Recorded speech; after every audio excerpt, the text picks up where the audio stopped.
14 straight wins for the Toronto Raptors. Holy smokes, what a finish to this ball game. 119-118. Winners for the Toronto Raptors. Like I said, winners of now 14 straight games. 39-14 are the Toronto Raptors. I mean, obviously, you knew coming into this game was going to be a little bit tricky. As much as, you were playing a Brooklyn team without Kyrie Irving, it didn't really matter because the Raptors were on the second night of a back-to-back. They traveled from Indiana and obviously played a hard-fought game yesterday against the Pacers. Lost Kyle Lowry. You knew it was going to be kind of that hard-fought, grindy game today. Now, it didn't look that way in the middle two frames. It looked like the Raptors were going to be okay. It looked like things were going to go well. And then things started to turn around in the fourth quarter. We'll get to that in a second here. So in the first, it was a big-time offensive quarter for both teams. No defense really on either side. 36-33 in favor of Brooklyn, actually, after one quarter of play. But in the second quarter, Raptors do what they always do, and that is defend extremely well. 33, and they only allow 18 points. Raptors score 66 in the first half. And have a, 12-point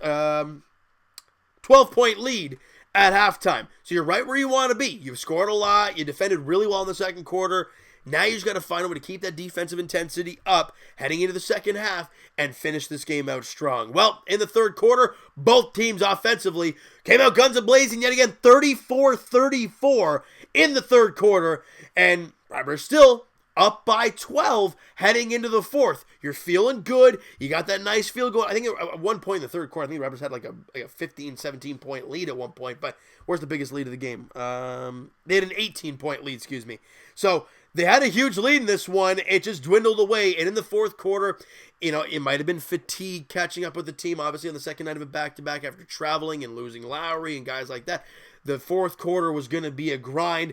Brooklyn actually wins that quarter 30-19, and late in this ball game, obviously Pascal Siakam gets the drive and the call, doesn't get the N1. He misses the first free throw in the tied game of 118, and we're all like, you needed both. Well, he gets the second one, puts the Raptors in front. They obviously call their timeout. They bring the ball up. Now it's all about. Actually, I don't think they call the timeout. Now that I think about it. And now it's all about the last shot. Karis LeVert's going to take that shot. So OG Anunoby, as he did yet again today, as we talked about in the Indiana game, defensively, that he's just going to bring that every night. You saw it again in that last possession of that basketball game. You don't even have to look at OG Anunoby's performance for the entire game. You look at that last shot that he contested, he was all over Karis LeVert. Whether he got this, Karis LeVert did get around him, but OG was right on his back. Then got around to the front and then made him take a really tough step back, Jay. And he missed it. They actually get the rebound. Joe Harris gets the rebound, puts it back up, and misses it as the Raptors find a way to hang on to the 119-118 win. And like I said, winners of now 14 straight basketball games. And this team is just finding ways to win every single night. Injury doesn't matter. They're coming out, they're fighting, they're clawing, and they're finding a way to win. And I'm extremely impressed with the way this team played. Was this one pretty? No. Was it a great defensive game? No. But it's a win. And you talk to me a month from now about this game against Brooklyn, I'll say I don't really care. You know why? No one's going to care about a regular season game against Brooklyn in the middle of February. No one's going to care. Right? So, look, it's great now. You won 14 straight. It's kept the streak alive. That's really what we're all looking at this point. And you got the job done. All right, let's get to the numbers here. Raptors shoot 47% from the field.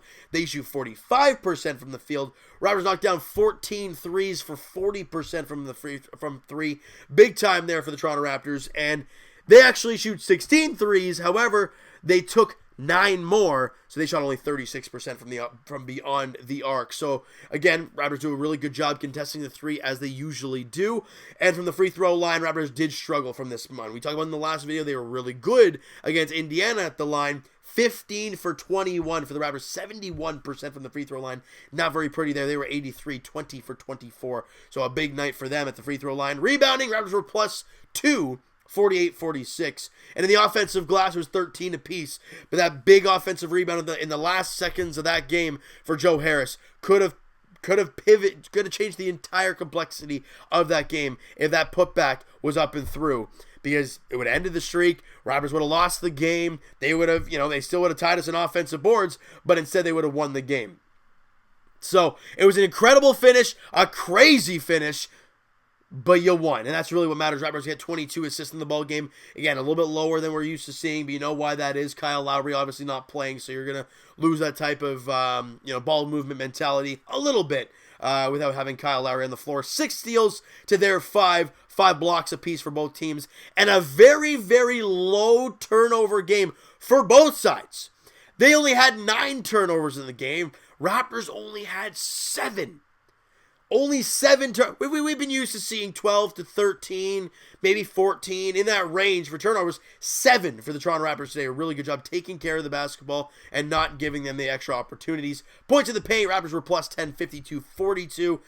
In the second chance points, yes, 13 in the offensive boards. However, 17 to 12 in favor of the Raptors in the second chance points. A really good job there. And for the third consecutive game, Raptors dominate the fast break. They had a total of 8 fast break points where the Raptors get out and run as usual. 22 fast break points for the Raptors in this one. And points off of turnovers were 9-6 in favor of the Brooklyn Nets. Obviously, with their 9 turnovers, we only had the 6 points out of the turnovers. We really didn't capitalize on them. But that's okay because you got the job done. Now let's get into some players here and talk about these guys real quick because it was a collective effort. And with guys like Lowry, Gasol, and Powell all injured, you got to find ways to scrap things out. So Siakam today really struggled early on in the ball game. Did make a couple big shots late. Ended with 20 points, 7 rebounds, 4 assists on 9 of 22 shooting in 34 minutes. 2 of 4 from the free throw line. Was 0 of 5 from 3. He's really struggling shooting the 3 right now. So we're going to see if he can kind of find that spot yet again. He did have a block in the game today. And -8 for Pascal Siakam. And we'll talk about who was the utmost positive in this one because, there's a big one that I want to talk about in a second here. OG Anunoby, yes, defensive intensity was great for him, but again, didn't take a lot of shots. Was 2 of 4 from the field, only had 5 points, 4 boards, and assists. Was 1 of 2 from the free throw line. Missed the 1 3 he took, but he did have 2 steals as well as that really crucial, sequence at the end of the game where he was able to defend Karis LeVert on the last shot. All right, and OG Anunoby was a -5 in this one. Serge Ibaka didn't have that type of oomph like he did in prior games, but he didn't take as many shots. Serge Ibaka, 12 points, 6 boards, a couple assists on 5 of 9 shooting, 1 of 2 from the free throw line, 1 of 3 from 3. And, he had a block in the game, did Serge, -4 while he was out there. And Terrence Davis, the NBA rising star, continues to show us why he's an NBA rising star. 20 points, 8 boards, and an assist on 7 of 15 shooting for TD2. 1 of 1 from the free throw line, 5 of 8 from 3, and had a steal in the ball game. Did Terrence. It was a -8 while he was on the floor. For Terrence Davis, guys, he continues to impress us, and he's continuously showing Nick Nurse that no matter what situation he's being thrown into, he is succeeding. He is excelling. He's exceeding expectations. Because he went into the starting unit today because you needed that type of look. And you got the job done. He dropped 20 for you, almost shot 50%, shot over 50% from 3, and did a job. Great job from him. But I think the man of the hour and the player of the game today for me is Fred VanVleet. With all the injuries that we have seen with this team, with Gasol, Powell, and obviously now Kyle Lowry, Fred VanVleet, other than Pascal Siakam, is the guy. He's your guy. He's the guy that's going to move the ball. He's your Kyle Lowry right now. And he dropped 29 points in 33 minutes. 2 rebounds, 6 assists. Shot 11 for 20 was Fred. 3 of 3 from the free throw line. 4 of 9 from 3. And it was only a -1 while he was on the floor. So a really good job from Fred VanVleet in that starting unit getting the job done. So guys, put into perspective, you had 29 from Freddie, 20 from Terrence Davis, and 20 from Siakam, all in the starting unit. No matter who you're throwing out there, they're finding a way to get the job done, and I was extremely impressed with these guys yet again. Great job. And coming off the bench without having Terrence Davis, no Powell off the bench. Obviously, with Gasol injured, you don't have Ibaka, so you need someone to step in and make an impact. Well, Matt Thomas, as I've talked about many times, I think deserves more of a chance. Was awesome. 22 minutes of work, 15 points, 6 boards, and an assist on 6 of 9 shooting. He was 3 of 4 from 3. He had 3 steals in the ball game, and he was a +4 while he was out there. And the funny thing is, all those players I talked about a little bit earlier on, about having all these points and all that stuff, They were all minus players. That's what they all had in common. Matt Thomas, +4. Pat McCaw, +6. Rondae Hollis-Jefferson, +6. Boucher, +5. And O'Shea Brissett, who only played 8 minutes, was a +10 while he was on the floor. The bench, even though you're not healthy and even though you don't have any huge impact players like coming off the bench, they found a way to be plus players while they were on the floor. And that shows you the character and the depth of the Toronto Raptors. Rondae Hollis-Jefferson played 17 minutes, guys, had 5 points, 7 rebounds, 3 assists on 2 of 6 shooting. Was 1 of 2 from the free throw line, but just works. He had the 7 rebounds, did Rondae, a great job there. And Chris Boucher always finds a way to come into a basketball game and make an impact. Excuse me.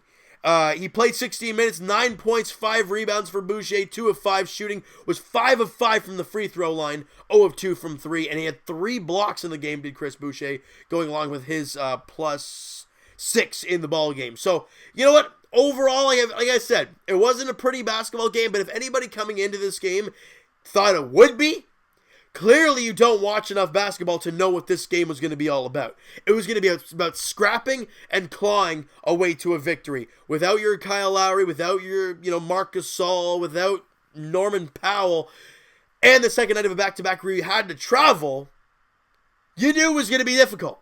Because Brooklyn didn't play last night, I'm not mistaken. No, they didn't play last night, so they were already in Toronto, waiting for us. Well, we're busting our tail up in Indiana. And they go out there today. It was a grindy one, and it couldn't have gotten any closer than the way it was. But they got a win. 14 in a row for the Toronto Raptors as they, like I said, 119-118 winners over the Brooklyn Nets. Now, the next game for the Raptors is on Monday night. It's a 7:30 tip-off at Scotiabank Arena. Raptors welcome in the new-look Minnesota Timberwolves. Obviously, no Andrew Wiggins. Going to be seeing D'Angelo Russell, Karl Anthony Towns, and the Minnesota Timberwolves there on Monday night at Scotiabank Arena. It's going to be a heck of a ball game there. All right.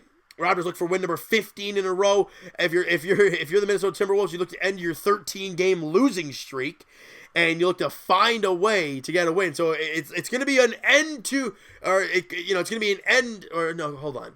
It's either going to be an end to one streak, or both streaks are going to continue. That's the way it's going to work there on Monday at Scotiabank Arena. All right, so guys, that's going to. Holy smokes.